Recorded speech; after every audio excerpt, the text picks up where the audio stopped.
Olá, eu sou o professor Lucas Neto. Sejam bem-vindos a mais um programa Escola Bíblica no seu lar.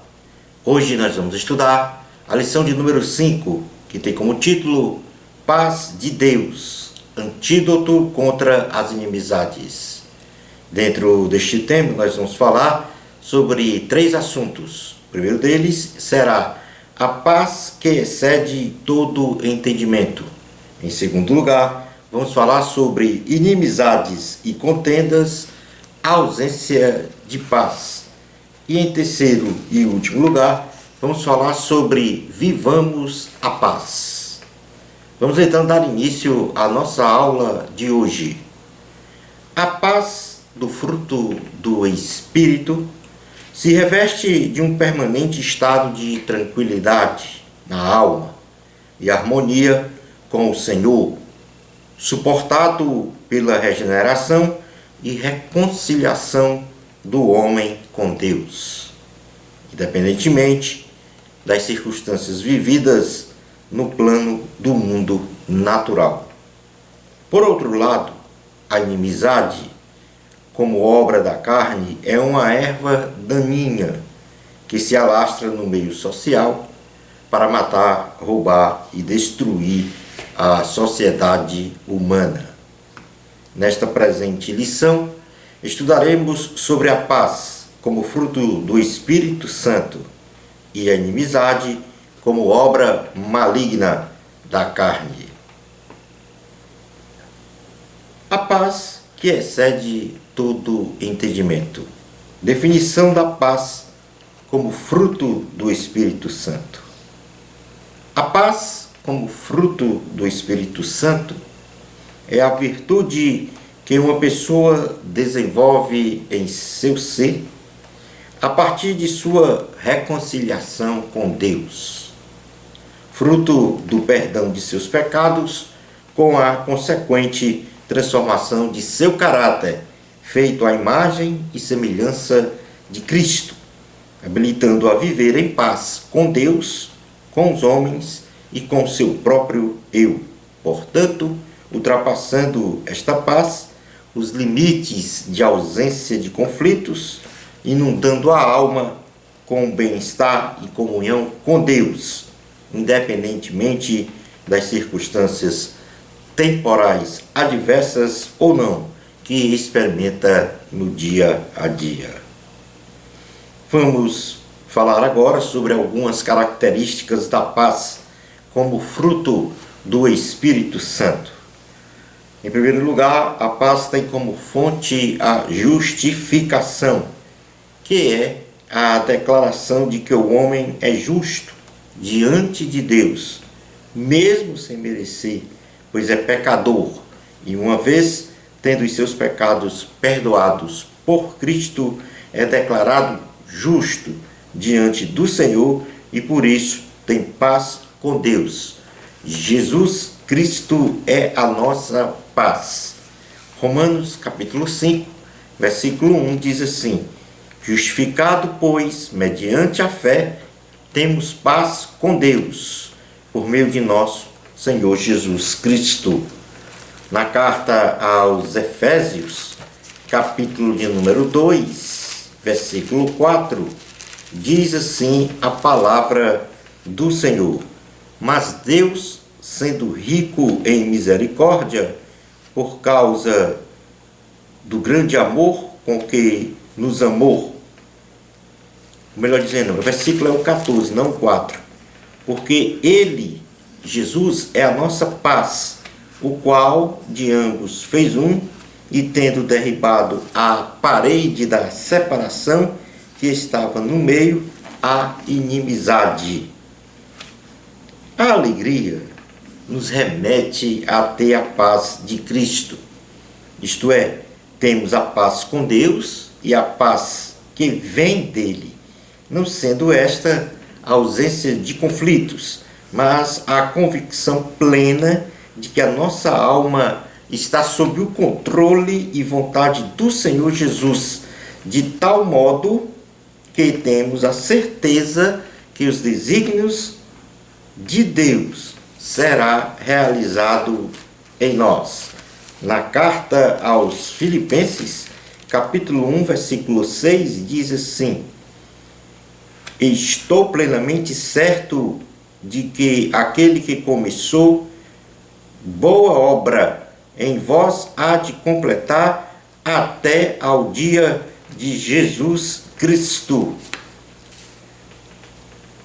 A paz dada por Cristo aos seus filhos não é a paz como o mundo dá, baseada em filosofias, estudo de comportamentos, teorias mentais ou conselhos de autoajuda, mas é uma paz em que experimentamos um descanso, um repouso permanente pela fé em Cristo, ainda que as aflições deste mundo nos coloquem numa posição de preocupação ou perturbação. No Evangelho de Cristo, segundo escreveu João, no seu capítulo de número 14, versículo 27, diz assim a palavra do Senhor: deixo-vos a paz, a minha paz vos dou, não vou-la dou como a dá o mundo. Não se turbe o vosso coração, nem se atemorize.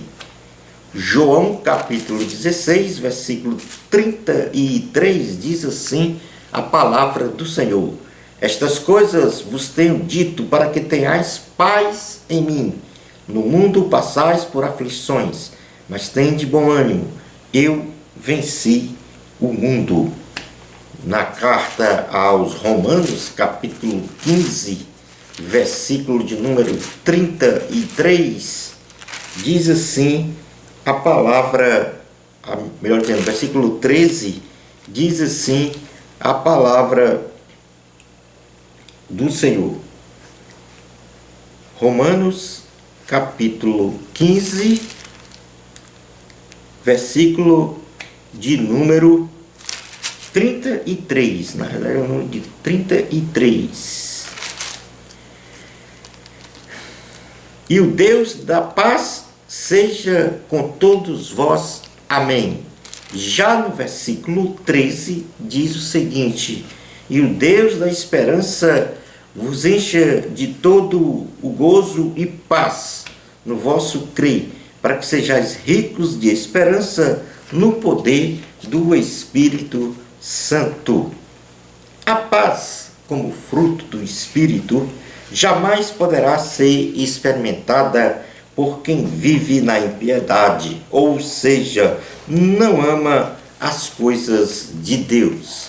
Na carta aos Romanos, capítulo de número 3, versículo 17, diz assim a palavra do Senhor. Romanos 3, 17.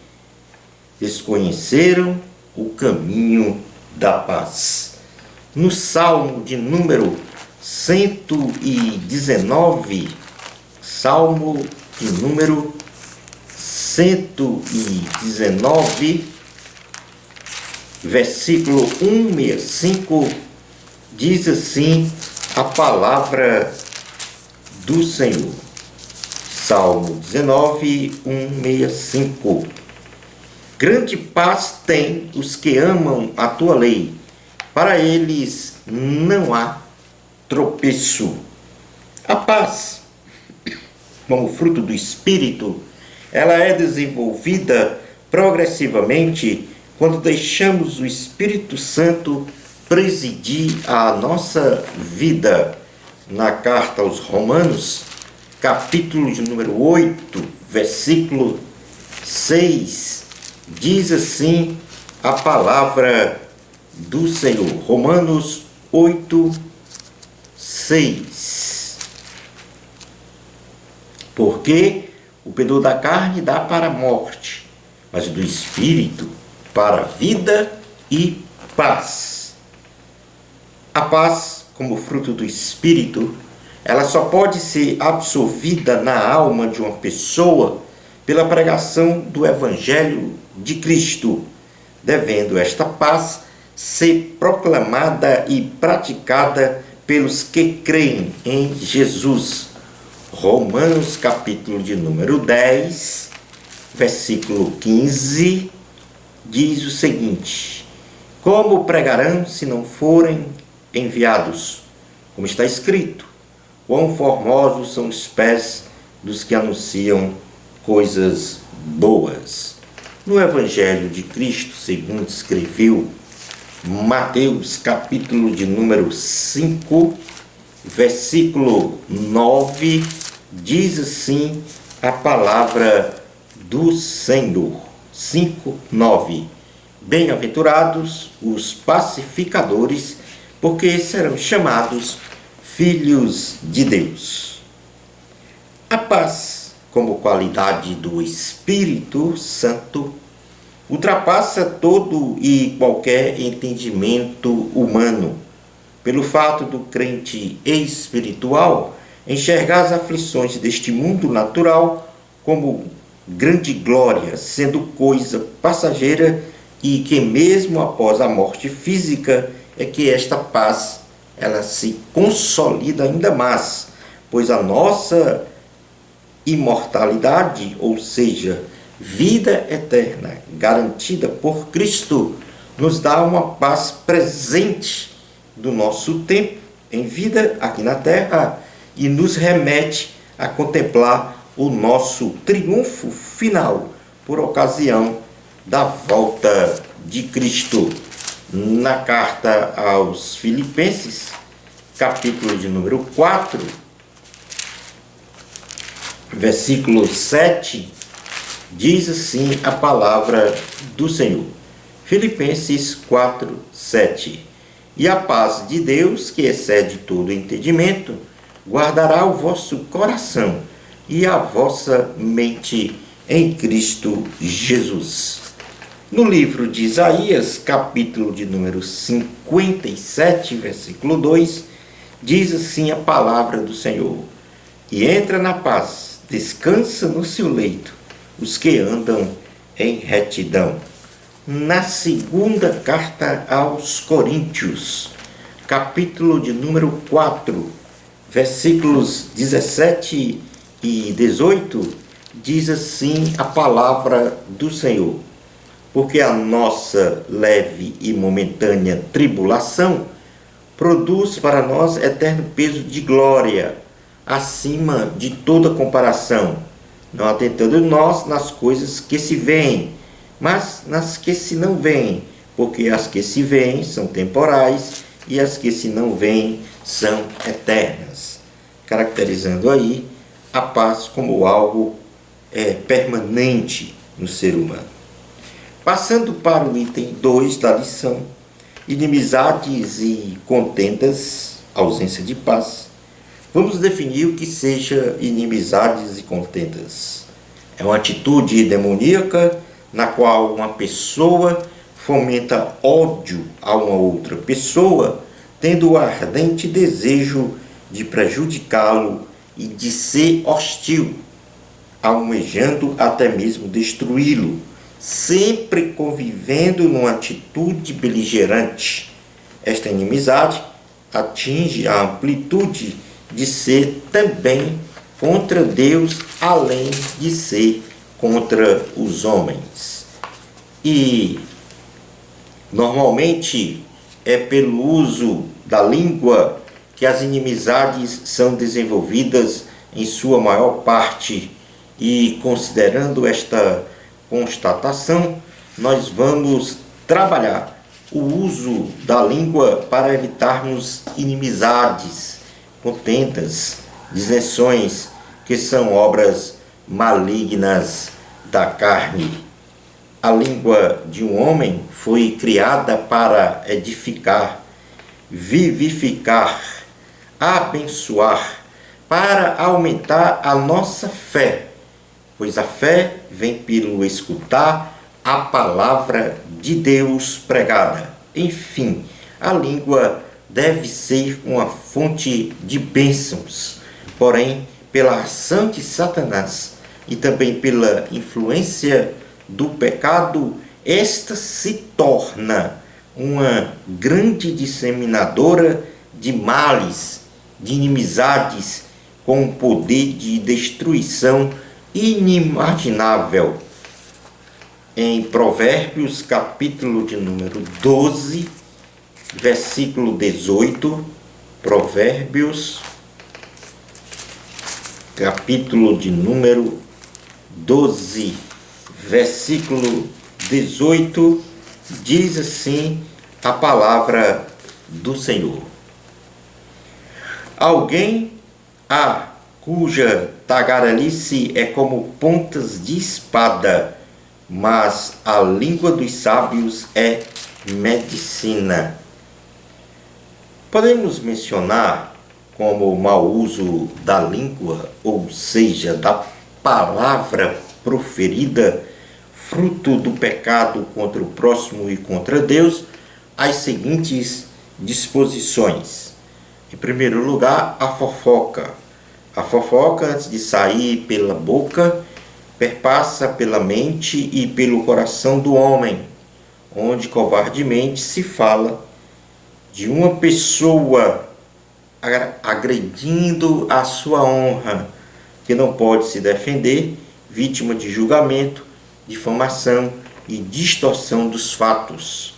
É um ato pecaminoso que contamina e destrói a reputação de uma pessoa. Outro mau uso da língua é a murmuração. Murmurar significa reclamar da vida para os outros, reclamar de tudo e de todos, promovendo falar mal das pessoas e até mesmo de Deus, provocando desânimo em si e nos outros, bem como a contaminação e mal-estar em quem ouve a murmuração. O murmurador diz que tudo está ruim, que nada deu certo ou que não vai dar certo, demonstrando assim pela língua um ato de contestação e incredulidade para com Deus, se distanciando cada vez mais dele. A calúnia é outro mau uso da língua. A calúnia se caracteriza pela invenção de um fato sobre uma pessoa de cunho falso e mentiroso, visando desonrá-la. É algo nojento, pernicioso e maligno, pois o diabo é o pai da mentira. Como quarto mau uso da língua, nós temos o boato. O boato é uma notícia falsa que se alastra publicamente em uma comunidade para manchar a reputação de alguém, sendo o boato desprovido de qualquer base verídica e normalmente anônimo. Isto é, não se sabe a fonte deste pecado. Como quinto mau uso da língua, nós temos a mentira. O mentiroso não entrará no reino de Deus, pois ele é filho do diabo e, como tal, usa sua língua para mentir sempre, enganando pessoas, proferindo sofismas e deturpando a realidade dos fatos. Como sexto lugar, nós temos o palavrão. Consideramos palavrão toda palavra obscena, carregada de repugnância, grosseria, violência, ódio, promiscuidade, prostituição, etc. A Bíblia chama estas palavras de palavras torpes. Contendas. Deus abomina a contenda, pois promover contendas significa dividir, promover mortes, significa a execução de planos de destruição de vidas. E por último, maldições. São sentenças proferidas sobre uma pessoa que causam prejuízos incalculáveis na vida desta pessoa no aspecto financeiro, sentimental, familiar, social, profissional, saúde e etc. Portanto, estes 8 itens de mau uso da língua podem causar muitas inimizades, muitas contendas e disenções entre os homens. Recapitulando: fofoca, murmuração, calúnia, boato, mentira, palavrão, contendas, maldições. Mas, por outro lado, nós temos o bom uso da língua. Deus espera que nós façamos o bom uso da língua, proferindo palavras de bênçãos, de edificação, de vivificação, para abençoar o próximo e a si mesmo, bem como bendizer e adorar o Senhor, nosso Deus, em espírito e em verdade. Antes de falar, temos que pensar muito bem no que vamos falar, nos apropriando das palavras certas, adequadas, com sabedoria para cada situação, sob a orientação do Espírito Santo, ouvindo muito mais do que falando. Na carta de Tiago, capítulo de número 1, versículo 19, diz assim a palavra do Senhor. Sabei estas coisas, meus amados irmãos. Todo homem, pois, seja pronto para ouvir, tardio para falar, tardio para se irar. As virtudes do bom uso da língua. A capacidade de falar palavras tem como fonte principal o coração, que representa a nossa forma de sentir, pensar e agir. A língua, pequeno órgão, porém poderoso para matar ou vivificar, quando acionada, é que desnuda o caráter de um homem, tanto nos aspectos social, como também no espiritual. O falar de um homem manifesta em sua essência as seguintes virtudes. Em primeiro lugar, uma falsa ou verdadeira conversão a Jesus Cristo. O falar de um homem manifesta em sua essência as seguintes virtudes. Uma falsa ou verdadeira conversão a Jesus Cristo. A nossa fala, através da boca e da própria língua, revela se continuamos na impiedade ou se a nossa fé é autêntica e verdadeira. O homem de Deus não se inclina a proferir mentiras, nem usa a sua língua para corrupção espiritual, amargura e hostilidade, mas tão somente tem uma língua límpida que glorifica continuamente o Senhor dos Exércitos. Como segundo ponto o homem que manifesta em sua essência estas virtudes tem um bom uso da língua, ou seja, sua maturidade espiritual. Quando alcançamos um sólido nível de maturidade espiritual, então temos um efetivo domínio sobre a língua, isto é, dominamos a nossa fala para não cair em tropeço e nem ser traído pela natureza pecaminosa do ser humano. E como terceiro ponto, salvo ou não salvo, o homem de Deus deve genuinamente viver o que fala, pois as suas obras é que evidenciam a autenticidade de sua fé em Cristo Jesus. Portanto, usando bem a sua língua e tendo estas três características, dificilmente se fará inimizades, pelo contrário, se fará mais amizades de forma a abençoar as pessoas. Mas Tiago, ele fala sobre algumas características da língua e nós podemos então fazer uma leitura do capítulo 3 da carta de Tiago, do versículo de número 1 até o versículo 12, para então depois estratificarmos as características, ou seja, falarmos sobre os pecados da língua e o dever de refreá-la. Diz assim a palavra do Senhor: Meus irmãos, não vos torneis muitos de vós mestres, sabendo que havemos de receber maior juízo. Porque todos tropeçamos em muitas coisas. Se alguém não tropeça no falar, é perfeito varão, capaz de refrear também todo o corpo. Ora, se pomos freio na boca dos cavalos para nos obedecerem, também lhes dirigimos o corpo inteiro.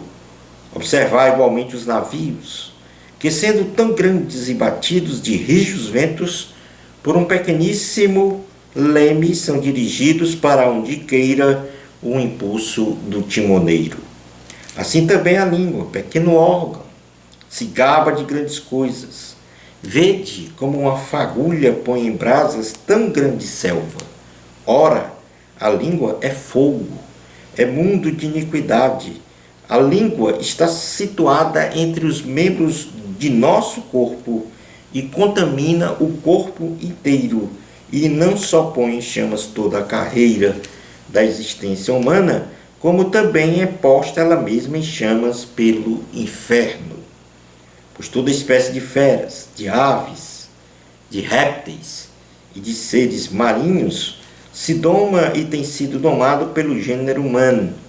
A língua, porém, nenhum dos homens é capaz de domar. É mal incontido, carregado de veneno mortífero. Com ela bendizemos ao Senhor e Pai, também com ela amaldiçoamos os homens feitos à semelhança de Deus. De uma só boca procede bênção e maldição. Meus irmãos, não é conveniente que estas coisas sejam assim. Acaso pode a fonte jorrar do mesmo lugar o que é doce e o que é amargoso? Acaso, meus irmãos, pode a figueira produzir azeitonas ou a videira figos? Tampouco fonte de água salgada pode dar água doce. E neste ponto, nós temos aqui, aliás, 3 pontos importantes que falam sobre essas características gerais da língua segundo Tiago. Primeiro, se controlarmos a nossa língua, então nós vamos prover santidade em nós. Se desenvolvermos a capacidade de refrear a língua, a nossa religião não será vã, isto é, vazia. Se detivermos o total controle da língua, temos também o controle do corpo, que é o agente executor do pecado. O domínio da língua domina o cérebro, que domina a vontade de pecar, culminando então com a vida em santificação, ou seja, afastamento do pecado. Tiago, ele pondera em analogia que o freio na boca dos cavalos dirige o movimento do corpo inteiro deles, controlando-os de forma eficiente. Neste mesmo pensamento, Tiago compara a língua a um leme de um navio que, ao ser acionado de um lado para o outro, dá a direção certa para este navio, e assim a língua também, uma vez utilizada ou bem utilizada, nos dá a direção para a santidade, ou, se mal utilizada, para a iniquidade. A língua, como outra característica, tem um poder destrutivo. O inferno é o principal mentor no uso da língua para destruição. O poder da língua é tão destrutivo que pode se autodestruir. Porém, se bem utilizada, pode ser uma bênção. E por último, o Tiago fala sobre a indomabilidade da língua. Tiago, o irmão de Jesus, assevera claramente que a língua não se doma. Quantas e quantas vezes nos pegamos a pensar ou dizer: ou eu não deveria ter falado isto ou aquilo. Devemos exercer o máximo de controle sobre a língua, por sabermos que ela é indomável. A língua, ela tem uma incompatibilidade. A mesma boca que abençoa é a que amaldiçoa, demonstrando uma total incompatibilidade desta fonte. Não podemos negligenciar o uso da nossa boca, porque quando bendizemos, estamos glorificando e servindo ao Senhor. Porém, quando maldizemos, estamos glorificando e servindo ao diabo. O homem de Deus não deve ser incoerente no falar e no proceder, porque quem é nascido de Deus bebeu na fonte da água da vida. Portanto, só jorra água da vida, e na condição de salvo não jorra a água suja, tal qual um esgoto putrefato. O item número 3 da lição: vivamos a paz. E a justificação é a base para vivermos na paz com Deus. E a doutrina da justificação pela fé se consubstancia como sendo uma das mais essenciais doutrinas do cristianismo, onde muitos estudiosos da Bíblia a consideram como uma fonte de fruição das demais doutrinas, pois traz uma segura resposta aos questionamentos humanos no âmbito teológico, no que concerne à indagação de como uma pessoa pode se tornar aceitável diante de Deus. O homem, ele carece da glória de Deus, e por este estado débil, moral e espiritual, o homem não possui justiça própria que lhe conceda o direito de estar diante de Deus, de ser aceito como cidadão celestial pelo Santo Senhor. Na carta aos Romanos, capítulo de número 3, versículo 23, diz assim a palavra do Senhor: pois todos pecaram e carecem da glória de Deus. É preciso que este homem seja declarado justo em sólidas e efetivas bases espirituais, para que o mesmo tenha uma larga porta para a salvação do juízo de Deus e da condenação eterna. E assim nós vamos definir o que seja teologicamente justificação. Definimos justificação no âmbito teológico como sendo a elevação do homem do estado de pecado, injustiça, ao estado da graça, justiça, com uma relação justa com Deus. Em outras palavras, é um ato unilateral de Deus que, pela sua graça, ele declara o homem pecador justo. E existem alguns fundamentos espirituais para a justificação. Primeiro, a fonte da justificação do homem é o próprio Deus. A base da justificação é o sacrifício de Cristo na cruz do Calvário. E o canal da justificação é a própria obra de Cristo. Portanto, aqui nós temos a justificação como a base principal para o homem ter paz com Deus. Nós já fizemos uma leitura na carta aos Romanos, capítulo 5, versículo 1, vamos repetir, onde há menção clara desta posição teológica. O homem só obtém paz com Deus se ele for justificado, ou seja, declarado justo diante de Deus, mesmo sem merecer. Diz assim a palavra na carta aos Romanos, capítulo 5, versículo 1. Justificado, pois, mediante a fé, temos paz com Deus, por meio de nosso Senhor Jesus Cristo. Mas como essa bênção da paz com Deus?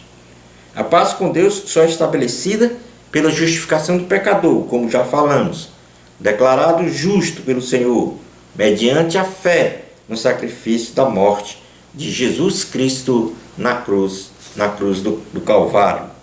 Mas o que significa ter a paz com Deus. Em primeiro lugar, esta paz está relacionada ao nosso destino final. O Espírito Santo ele nos revela de onde viemos, o que estamos fazendo no planeta Terra e para onde iremos quando o Senhor findar os nossos dias de vida terrestre. A paz na alma do salvo em Cristo Jesus vem quando ele tem a certeza que o seu destino final será de vida abundante e eterna com Deus, livre do juízo de Deus. Logo, em seu ser reside os seguintes pontos de certeza e de fé. Em primeiro lugar, o salvo em Cristo, por intermédio da cruz, se reconciliou com Deus em um só corpo e não está sujeito a juízo do Senhor, que imputará aos inimigos da cruz a condenação eterna. Em segundo lugar, no salvo em Cristo, não há incertezas nem dúvidas de que Deus agora é o seu amigo, pois ele não pratica e nem se comporta conforme os valores mundanos que caracteriza uma inimizade com Deus. O salvo em Cristo tem agora um Pai Celestial que cuida dele, protege-o, também o abençoa, sabendo que um dia viverá eternamente com o Senhor.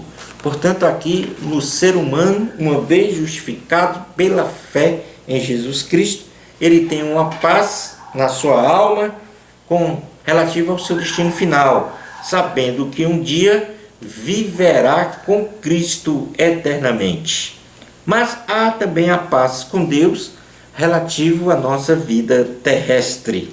O salvo em Cristo sabe que tem um poder que vem de Deus e por isso pode enfrentar toda e qualquer adversidade e jamais será destruído. Em segundo lugar, a paz de Deus nos oferece um desenvolvimento espiritual pleno, como resultado da qualidade da própria paz, como uma virtude do fruto do Espírito, nos proporcionando um bem-estar. Portanto, relativa à nossa vida terrestre, essa paz de Deus em nós nos garante uma posição de vantagem para enfrentar as tribulações. Se somos verdadeiramente de Cristo, temos que estar cientes de que as tribulações produzem paciência, a paciência, a experiência, e a experiência, a esperança. E este ciclo se efetiva quando o homem ou a mulher de Deus está cheio do Espírito Santo e com o transbordante amor de Deus derramado sobre si. Pois do contrário, se Deus não faz parte da nossa vida, as tribulações produzirão angústias, caráter não aprovado pelo Senhor e total desespero e desamparo na vida. Romanos capítulo de número 5, versículos 3 ao 5 diz assim: e não somente isto. Aliás, vamos ler a partir do primeiro, para ficarmos dentro do contexto geral. Justificado, pois, mediante a fé, temos paz com Deus por meio de nosso Senhor Jesus Cristo, por intermédio de quem obtivemos igualmente acesso pela fé a esta graça, na qual estamos firmes e gloriamo-nos na esperança da glória de Deus. E não somente isto, mas também nos gloriamos nas próprias tribulações, sabendo que a tribulação produz perseverança, e a perseverança, experiência, e a experiência, esperança. Ora, a esperança não confunde, porque o amor de Deus é derramado em nosso coração pelo Espírito Santo que nos foi outorgado. As tribulações da presente vida nos remetem a uma situação de angústia, de tristeza, muitas vezes a sensação de que tudo está perdido ou acabou. O cristão deve enxergar as aflições deste mundo como oportunidades de crescimento espiritual, de fortalecimento do espírito, de uma busca maior de sua santidade, de confiança, de fé em Deus e, do que é mais importante, a certeza da vitória sobre o mundo. Logo, a paz de Jesus nos traz esta visão de que a tribulação, ainda que doa na carne e na alma, nos traz a oportunidade de termos uma maior sede pela leitura e meditação da palavra de Deus, pelo desejo ardente de orar, jejuar, se consagrar ao Senhor. A visão bíblica para o enfrentamento das tribulações, nós falamos aqui sobre a questão da paciência ou perseverança, que vai gerar experiência, e esta experiência vai gerar a esperança, que é a nossa aprovação diante de Deus, que cria em nós a expectativa de uma grande esperança materializada pela volta de Cristo, pela condição de termos um corpo glorioso, não sujeito ao pecado, e a de viver eternamente com o Senhor Jesus. A cada luta realizada, nós adquirimos mais experiência. E se nós enfrentamos as nossas tribulações com paciência, então nós temos a capacidade de resistir às suas consequências, ou seja, de nunca se dobrar ou se entregar a esta situação aflitiva. Concluindo a aula de hoje, quando temos a paz do Espírito Santo e servimos a Deus, sendo-lhe fiel em tudo e em qualquer circunstância, então vivemos contemplando as bênçãos espirituais de um cidadão celestial morando num mundo natural, temporal. Nada poderá nos afastar do grande amor de Deus. Shalom Adonai. Bênçãos especiais de Jesus para você. Amor a Cristo. A glória é de Deus. Até ao nosso próximo programa Escola Bíblica no seu lar, se Deus permitir.